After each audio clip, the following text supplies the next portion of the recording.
सानाम को जोहार इंगे विक्रम बेसरा तेहन आर मिद नवा साताम अगू कते हेज अकना ओना दो हुयुग कना अबो एफएम ऑटोनोमस कॉलेज रे सानताड़ी ऑनर्स अबो ओडिशा पोनत रे नित धबिते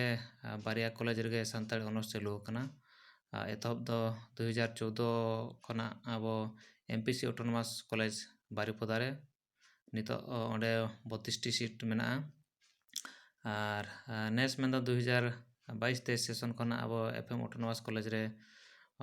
नोडे हो 32टी सीट रे सानताड़ी ऑनर्स तब खुला कना तो नोआ दो अड़ी दिन खना डिमांड ताहे कना जे बांग एफएम ऑटोनोमस कॉलेज रे सानताड़ी ऑनर्स खुला मा मेनते नोआ लगनते अड़ीगान पठुआ को सावते अड़ीगान गावता को डिमांड ताहे कान तहन और ओना डिमांड नितो फुलफिल अकना तो ओना लगनते अब एफएम ऑटोनोमस कॉलेज रेन प्रिंसिपल मानतान दिलीप कुमार घोष गमके तकिन आयमा सारहाइन चालाकिना ओना साथे अब ओडिया डिपार्टमेंट रे मेना किन assistant professor Smriti Rekha Tudu madam तकिन हो आयमा सारहाइन चालाकिना चेदा से नोआ नवा साताम खुला रे किना गड़ो सोन हो अड़ीगे मेना ओना साथे जहाँ के पठुआ को और बांग जहाँ के गावता को नोआ लगन कुरुमुटु को छुटो लेना उनको हो इन पाटा सेन खन और बांग ओडिशा जगत सानताड़ी अकेलमान पठुआ गावता पाटा सेन खन सारहाइन चाला को कना तो दिला बन लगे सानताड़ी ऑनर्स ओंडे नितो तीना पठुआ को एडमिशन कना नेस तो जेहेतु थर्ड फेज रे अब ओना सानताली ऑनर्स ना साम्स पोर्टल ले देखा के आए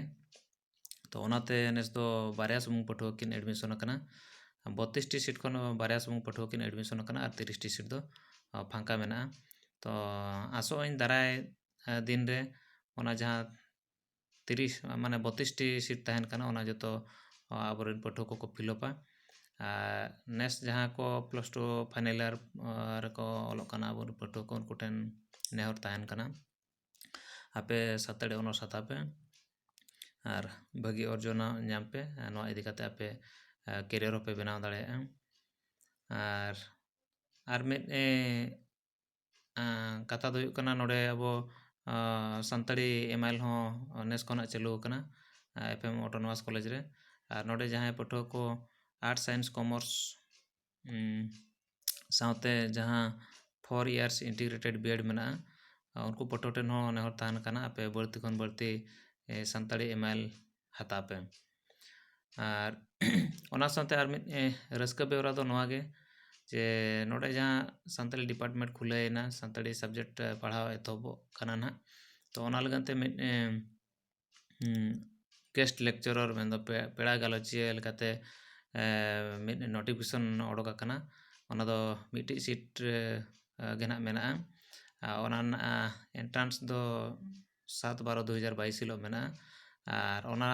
रेना नोटिफिकेशन आपे पे कॉलेज वेबसाइट पे नाम दाड़ेया ओना वेबसाइट दो हुयुग कना www.fmcollege.nic.in ओना रे ओना एडवर्टाइजमेंट को अपलोड का आपे चला कते ओना पे नेल दाड़ेया ओना दो ना notice for walk in interview in Santali subject ना नोटिस ᱧᱩᱛᱩᱢ दो जहाँ पठुआ को अब सानताली ते पीजी पे पास आउट का उनको को लगन नोआ दो मिद रस्का बेवरा कना अब वो मेना जे बांग सानताली ते ऑल पढ़ा कते चाकरी बाय ᱧᱟᱢᱚᱜ कना चेद ᱧᱟᱢᱚᱜᱼᱟ तो अड़ी रस्का रना कथा नोआ दो तो उनको टेन नेहर तहन कना आपे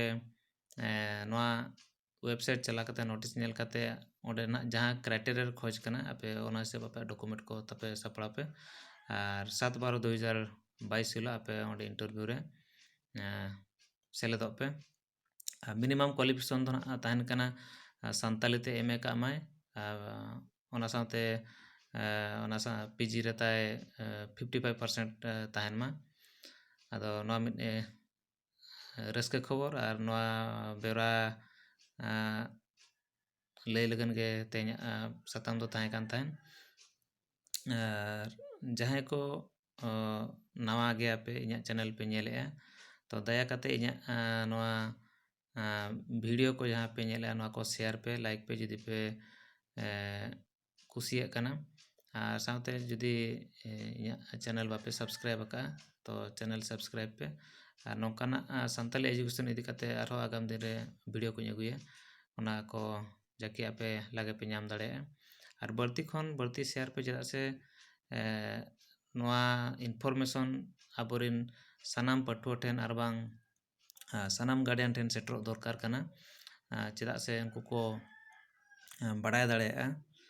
ᱤᱱᱟᱹᱠᱷᱟᱱ ᱟᱵᱚᱣᱟᱜ ᱯᱟᱹᱨᱥᱤ ᱛᱮ, ᱥᱟᱱᱛᱟᱲᱤ ᱯᱟᱹᱨᱥᱤ ᱛᱮ ᱯᱟᱲᱦᱟᱣ ᱠᱟᱛᱮ ᱟᱠᱚ ᱚᱱᱟ ᱨᱮᱱᱟᱜ ᱞᱟᱵᱷ ᱠᱚ ᱦᱟᱛᱟᱣ ᱫᱟᱲᱮᱭᱟᱜᱼᱟ᱾ ᱛᱚ ᱛᱮᱦᱮᱧ ᱞᱟᱹᱜᱤᱫ ᱫᱚ ᱤᱱᱠᱟᱹᱜᱮ, ᱫᱟᱨᱟᱭ ᱵᱷᱤᱰᱤᱭᱳ ᱨᱮ ᱟᱨᱦᱚᱸ ᱱᱚᱝᱠᱟᱱᱟᱜ ᱥᱟᱱᱛᱟᱲᱤ ᱯᱟᱹᱨᱥᱤ ᱛᱮ ᱥᱮᱪᱮᱫ ᱥᱟᱶ ᱡᱚᱯᱲᱟᱣ ᱵᱷᱤᱰᱤᱭᱳ ᱠᱚ ᱱᱟᱦᱟᱜ ᱤᱧ ᱟᱹᱜᱩᱭᱮᱫᱼᱟ, ᱛᱟᱺᱜᱤ ᱨᱮ ᱛᱟᱦᱮᱱ ᱯᱮ᱾ ᱢᱟ ᱛᱚᱵᱮ ᱥᱟᱱᱟᱢ ᱠᱚ ᱡᱚᱦᱟᱨ᱾